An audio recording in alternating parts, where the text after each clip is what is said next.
Swamp Thing, man, monster, or just a really fucking cool design. I haven't done one of these in a really long time, but I think it's important. Everyone always wants to know, where do I start reading these comic book characters? And I think I'm going to return to doing these ever so often because it's fun and it also gives you something back by you guys checking out these comics. So today we're going to talk about Swamp Thing, and since it's Halloween and I bet you're itching to get scared, let's talk about one of the most beloved horror icons of the comic book world. This cute little creature came from the House of Secrets series in 1971, and his first appearance was so big that soon he got his own series. So today I want to talk about some great jumping on points for his runs, but I'm also going to give you some excellent suggestions for just standalone comics that you can read all by themselves, which usually means it's one complete story, whether it's a one-shot or a complete graphic novel.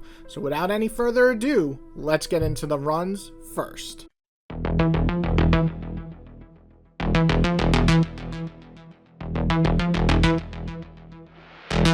So if you love classic horror, I think this run is for you. I only read this maybe about 2 years ago in the Absolute Edition form, but I enjoyed it quite a bit. I believe the Absolute Edition is also the way to go. Even though they recolor it, it looks so fucking good. But if you don't want to read it that way, you can read it originally on DC Infinite. But why this run? It's only 13 issues because you can stop after that. The David Michelini stuff is kind of a drag, and it just has this classic monster feel. A man killed, Alec Holland, and returning as a monster called Swamp Thing. So it seems simple, but it's very effective. But what works also is that it has a great revenge plot. The men didn't just try to kill Alec, but they also killed Linda, his wife. But I think what works most here is that each issue feels separate, very Monster of the Week type issues. So if you like things like the classic werewolf stories, this would fit right in. Except, you know, he's green and he's made of plants, but he's just as terrifying.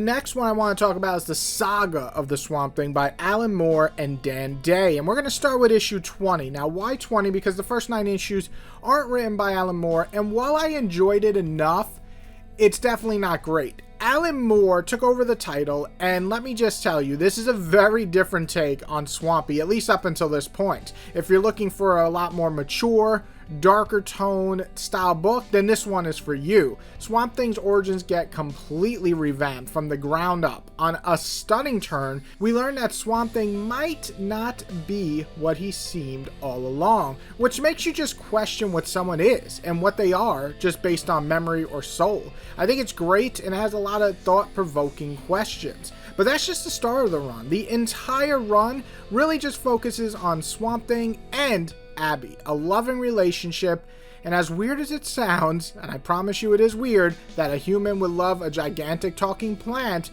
it's kind of beautiful, and it goes for a lot more mystical style of storytelling at this part, including a full-blown sex scene done in such a unique and different way. I have to give it an applause. And on top of that, the horror is pretty great throughout this entire run. It's moody, it's gothic at times, it's twisted, and this is easily one of my favorite Swamp Thing runs of all time. Well, I think the last arc kind of tapers off. I still enjoyed around 80% of this run so much that it is a must read for any fans wanting to get into Swamp Thing.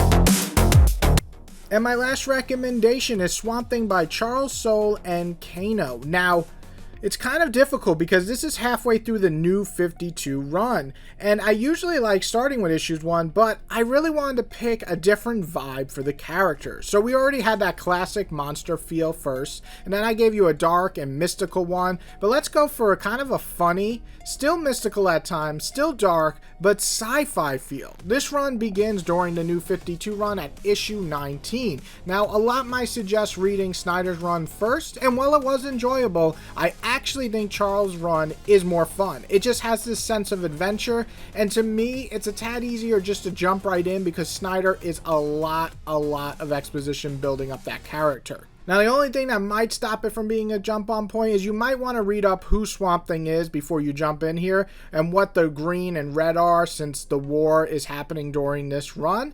However, once you get to all that, it's really a quick read to learn what they are. The story itself is telling a really good story in this run. This was actually the second Swamp Thing run I've ever read years and years and years ago. More so, Soule decides to give a lot of funny moments to Swampy, making this actually a delight to read and one of the easiest ones to just come back and reread again. Bringing old enemies, going to war, becoming a godlike creature, even more than before. This run is just over the top goodness, but it's also very tongue-in-cheek with its commentary. It's just a great run for something a little different than every other run out there, and especially the first two that I mentioned here.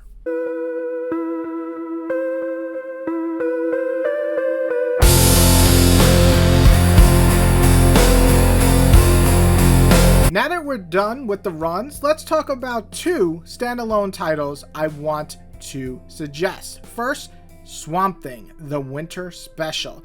This is just a wonderful little story about survival, about a boy who is just lost in the cold, and the Swamp Thing basically being a protector in the way. I think this is a really touching story.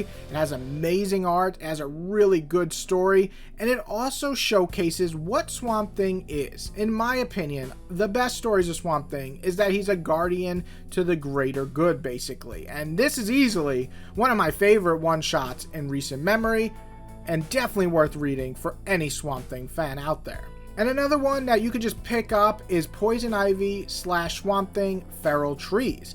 I love this crossover one-shot. It not only helps expand Poison Ivy's growth as a character in the last few years, but it showcases just how important Swamp Thing is, both fighting for the green, but in very different ways. Swamp Thing almost feels like a god in this run, like a great source of wisdom compared to Poison Ivy, who's very emotional and angry, and you gotta love the clash here. It really works. But also, he's someone who just sees that he needs to protect nature by all means necessary. I absolutely love this one shot, and again, I think this is not only a must read for Swamp Thing fans, I think it's a must read for Poison Ivy fans. So if you're a fan of both characters, guess what? You're getting double goodness with this one shot.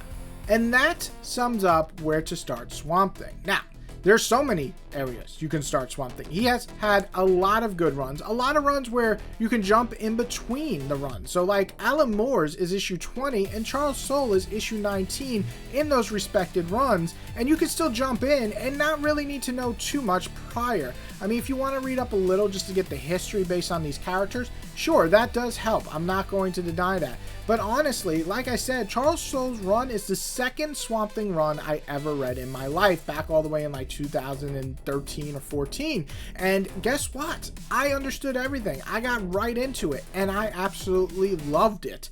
So, all of the runs that I mentioned here and all of the one-shots, you could simply just pick up today and start enjoying. I hope you guys enjoyed. If you have any suggestions for Swamp Thing, where can you begin? What are your favorite runs? What should people read? By all means, put them below in the comments. Even I like to get suggestions. Though I've read pretty much everything of Swamp Thing, save a couple of runs, I would love to see some more recommendations. And I hope that you guys like this video. If you want to see more of these type of videos, where to start comics, please let me know in the comments, because I just don't know if this is something that people like to watch or listen to. So just comment, I like these style videos, so I know to make more. And if you don't, well, don't worry, I got a lot more comic videos coming out, video game videos, and just nerdy stuff. So subscribe and check those out. Everybody, have a wonderful day and happy Halloween! I hope I release this on Halloween and don't mess this up.